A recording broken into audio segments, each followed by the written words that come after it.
Hello, everyone. Welcome to another edition of the GD Report. We've got a great topic tonight and want to welcome everyone. I am D.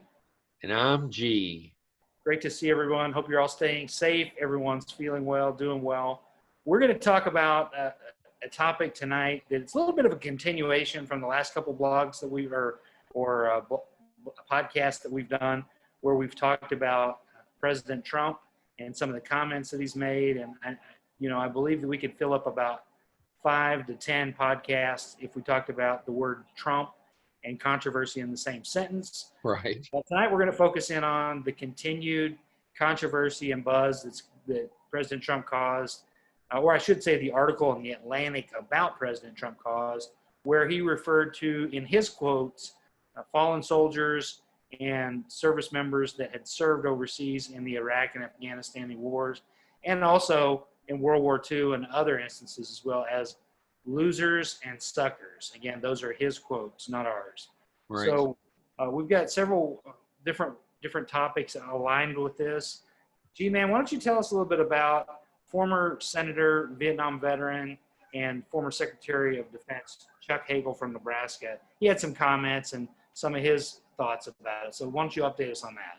Yeah, so Chuck Hagel, who was the Secretary of Defense under Clinton, he basically said that if these remarks are true, and he has no reason to doubt that they aren't, that this language was despicable and unbecoming of Commander-in-Chief. He also pointed out, so Trump had a press conference after this came out, and he basically was defending himself and denying that he ever said that. And the event in question that brought all this up was a 2018 visit to American Cemetery in Europe. And it was raining that day. The weather was pretty yucky, as it often is in Europe. And Trump didn't go. And in his press conference, he said that he begged to go. He begged the CIA to let him go. He wanted to take the limousine, and they told him the roads were too bad. He wanted to take the helicopter, and they said it was too foggy. Well, Chuck Hagel pointed out that leaders from Great Britain, France, and Germany managed to make it over, while Trump was the only, world leader of that stature that didn't. So you can draw from that what you will. Yeah, it continues to be a controversy, and I think the biggest reason to me that it's a controversy is this is not an isolated incident. It's not something that's just been viewed as once. That particular case, Trump was going to I believe it was in Normandy, was where he was going to travel to the cemeteries. There was also some other instances where he was going to travel to either battlefield sites or in Arlington National Cemetery, even, where he'd visited there for some ceremonies. And he'd wondered out loud why anyone would want to make those sacrifices for stupid wars. His quotes, not mine. Carol Lessing and Phil Rucker have a book out called A Very Stable Genius. It's a look at Donald Trump. And that's tongue-in-cheek. The title of the book is, because it's a title he himself was a very stable genius. But they referenced a story when Trump and his presidential entourage were traveling to, I believe it was Japan, it might have been the Philippines, but they were traveling to Asia for a meeting of the G7 or the G10. And they mentioned that during a stopover in Hawaii, Air Force One needed to be refueled. And it just made a good sense to break up the trip, 16, 18-hour flight, break it up by stopping it in Hawaii. They used it as a chance for the president and First Lady to visit the USS Arizona Memorial and visit Pearl Harbor and pay their respects. On the trip over, Trump had asked for Secretary Kelly, who was then his chief of staff, who'd been Secretary of Homeland Security, obviously been a leading general in Iraq as well, and Afghanistan. He asked him to explain to him what the whole Pearl Harbor thing was about. And that was the quote.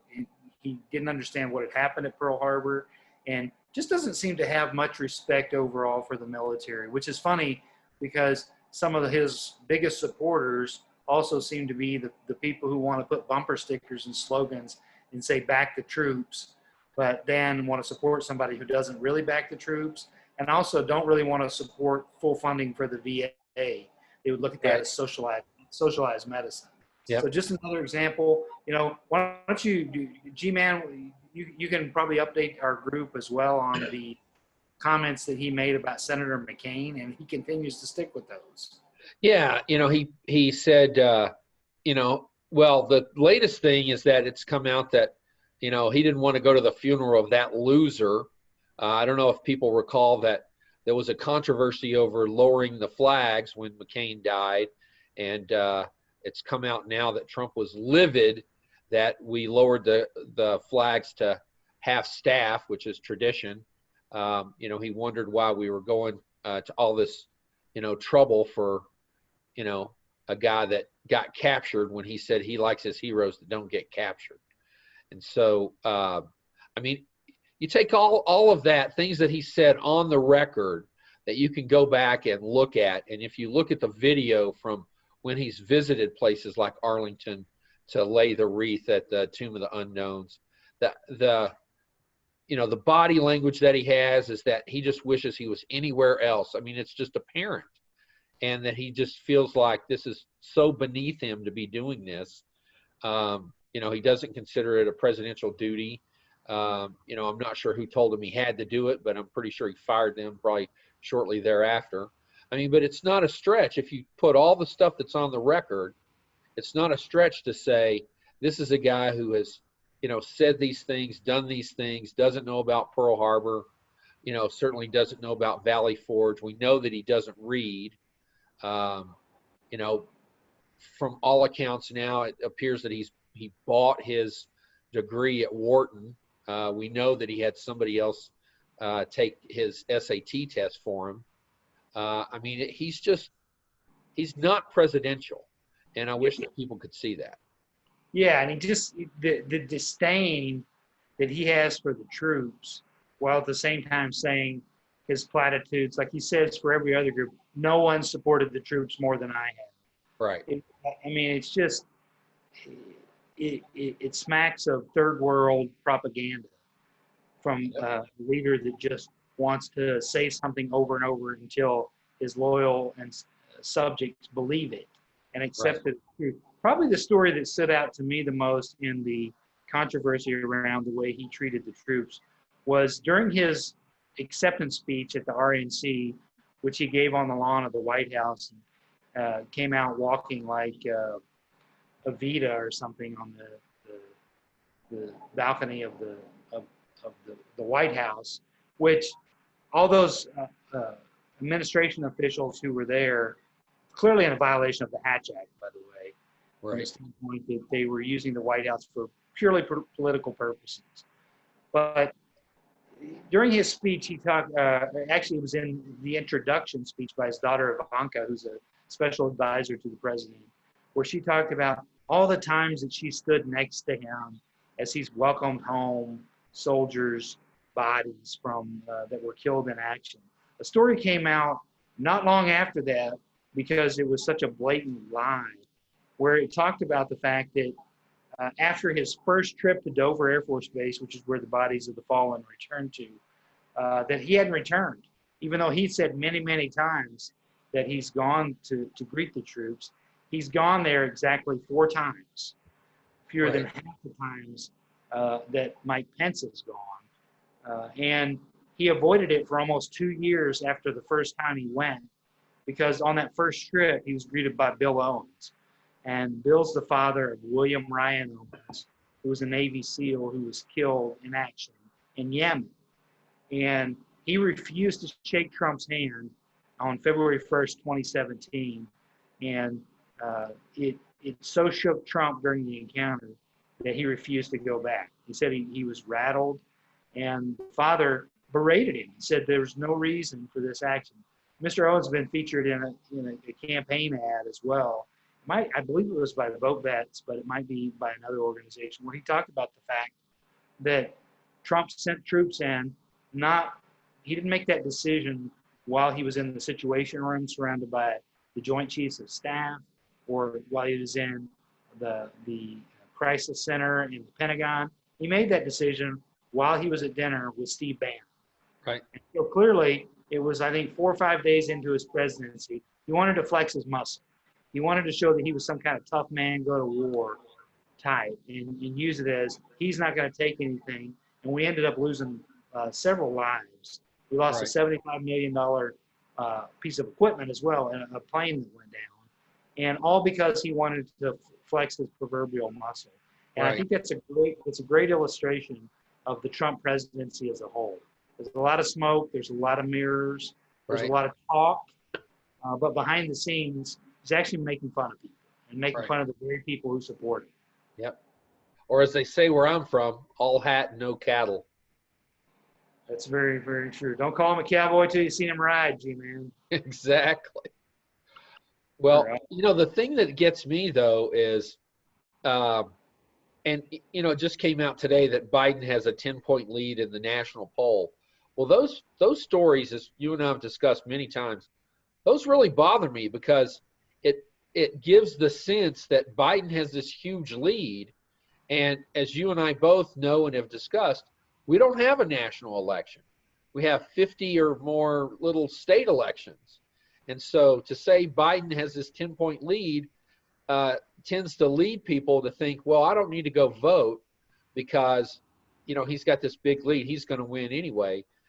When in truth, it could end up being, and I expect it to be, a very close race, especially in those battleground states of Pennsylvania, Ohio, Michigan, and Wisconsin. Absolutely. And I think one other thing that makes an interesting dilemma for Biden is there's a question of how much he should or shouldn't campaign at this point. Right. I definitely think he needs to campaign as much as possible in the battleground states, particularly the big three, Pennsylvania, Michigan, and Wisconsin. And he's made some trips there recently, spoke in Pennsylvania today, was in Wisconsin the end of last week, which I think is great. I think it's where he needs to be. Also, I don't think he needs to sleep on Minnesota because Minnesota was closer last time than most people predicted it would be. Right. However, his dilemma is the more Trump talks, the more trouble he constantly gets himself in. Right. So I'm sure there's some people in the Biden camp right now that are going, hey, let's just let the other guy talk. Now, the danger is that person sets a narrative at that point. But Right. I do think that typically it happens after 8 years of a president or a party being in power where people begin to get fatigued, get party fatigue or particular person fatigue. I think that's set in now. I think there's a lot of people that are sick and tired of what's the controversy going to be today. What do we have to turn on the news or open our phones and it's going to be something else that he said, something else he did to embarrass the country. And, these types of things don't just affect, when you're talking about the military, it doesn't just affect our country, it affects our standing with our friends and allies around the world. Yeah. During the Bastille Day parade that Trump attended with President Macron in Paris, Trump made the comment, and the aides said that the French aides talked about how Macron was incredulous and just couldn't believe it. Because Trump made the comment to Macron that until he watched that parade, he had no idea that the French had any military history at all. He didn't realize that they'd had armies or been that active in the world scene. And so obviously the man's not a student of history. He's not a student of the presidency, and he doesn't do any prep work because there are things that all of us could be better at, could be smarter. Yep. And you would think that if you're going to go attend a Bastille parade in France, you'd probably bone up a little bit on what the topic was and the history of that particular parade was. So you don't lose face in front of your allies or your adversaries. Right. Well, and I guess he's never heard of the French Foreign Legion or Dien Bien Phu. Or Napoleon or the French Armada or the French and Indian War. I mean. Yeah, any of that. I mean, come on. Or the National Razor. Probably doesn't know. Probably thinks Bastille is a band. The fact still, you said, people are getting kind of sick of it. We'll see on election day if enough people are, or if he's going to get another 4 more years, because, from what I see right now in the polls, it's still pretty close. And, Biden, I think, has a long way to go to sewing this thing up. Now, as you and I discussed, there's that story that just broke from the Atlantic where they said there's more to come. And I believe it's going to be on the record, correct? That's right. So they've got more stuff. So we'll see what that is. I mean, yeah, I would predict that based on what the publisher of the Atlantic said, that I would predict that you're going to see John Kelly, Jim Mattis, definitely H.R. McMaster come out on the record and start giving interviews, start giving quotes. Maybe Rex Tillerson as well, former Secretary of State, where they feel that there's enough danger to the country for 4 more years of this man, that I believe that we'll see some of those folks come out on the record, give TV interviews. And I think it's going to be, we talked about October surprises a while back. I think there could be a surprise a day in October. There could be, something coming out every single day of the month in October. Right. So yeah, I agree. I think it's going to the polls will tighten, and like we talked about, national polls don't really matter. Hillary Clinton won the national popular vote last time by 3 million votes, and lost the electoral college. So it comes down to state by state math. It comes down to voter turnout. It comes out to vote by mail. Right. Any number of scenarios that could happen. I could see Trump declaring himself the winner the night of the election. Right. Even though the votes haven't been tallied enough because of the mail-in ballots. And then once the mail-in ballots come out, Biden's actually declared the winner.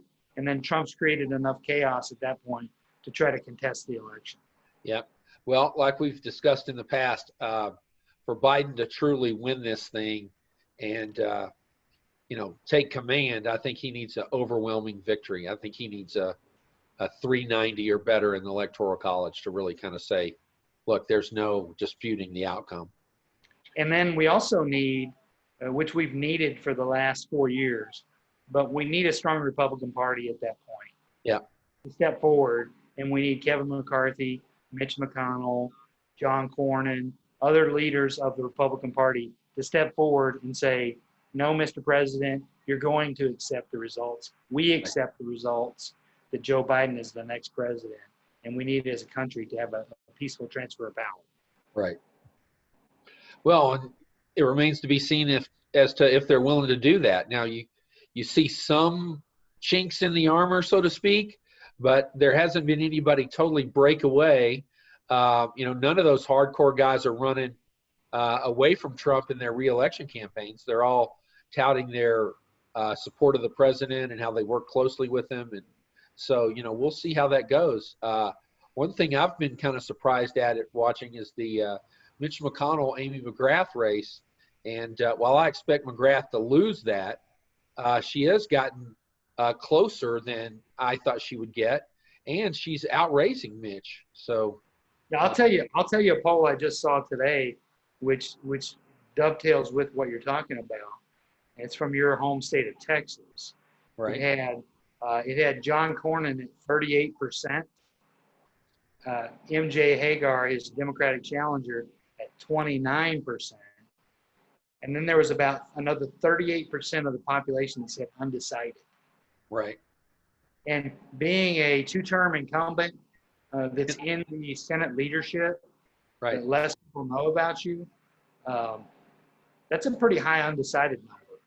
Yeah, especially in what most consider to be a reliable red state. Yeah, you'd think that he would be in the high 40s at least by now, just because the fact that he has Republican next to his name. Right. Yeah, I expect he'll pull that out, but man, what an upset that would be if he actually lost. Well, if Hagar wins that Senate seat, I think that means Biden carries the state. And you and I both know if that happens, it's game over. Yeah, oh yeah. If he carries Texas, and it looks like Biden is in the lead in Florida right now. Now we've got less than 2 months to go, so it's still time for Trump to turn things around and for the polls to change. But if he took Texas, Florida, and California, which California is a lock, and New York, that's a landslide victory right there with all the rest of the states that don't carry. Yeah, absolutely. Yeah, it's going to be fun to watch. Absolutely. Well, again, everybody be sure and get registered to vote. I know we mentioned last week when we were talking, the ballots have been mailed in North Carolina. They'll be going out in other states soon. So be sure and understand the election laws in the state you live in. Get registered to vote. That's our responsibility as citizens. And this is democracy is not a spectator sport. We all need to be participants in the game. Right. And if you are registered to vote, don't take that for granted. Call your local voting office, your county, whoever's in charge of your election, and double check that you're eligible to vote. Because one of the things I heard Stacey Abrams say is that not only did Mr. Kemp in Georgia purge the rolls of people that had actually needed to be purged, but he purged 200,000 people that hadn't voted in the last couple of elections, which is their right, but you still are registered. And so when they went to register, when they went to vote in the election, the gubernatorial election, and they were going to cast their vote for Stacey Abrams, they were turned away and told they weren't registered. And so by then it was too late, and Stacey Abrams lost the governorship on, just shenanigans like that. Absolutely. All right. Well, another great episode. G-Man, thanks for everything. Thanks, everybody, for watching. We'll look forward to catching up with you soon with another important topic. I know we're going to talk soon. Hey, it's not too soon to talk about Christmas shopping or about 2024. So we're going to talk about the 2024 election because we know you haven't had enough of 2020 yet. Right, and we're going to have a special guest on that episode as well. So we'll see you soon. Take care. Good night, everybody.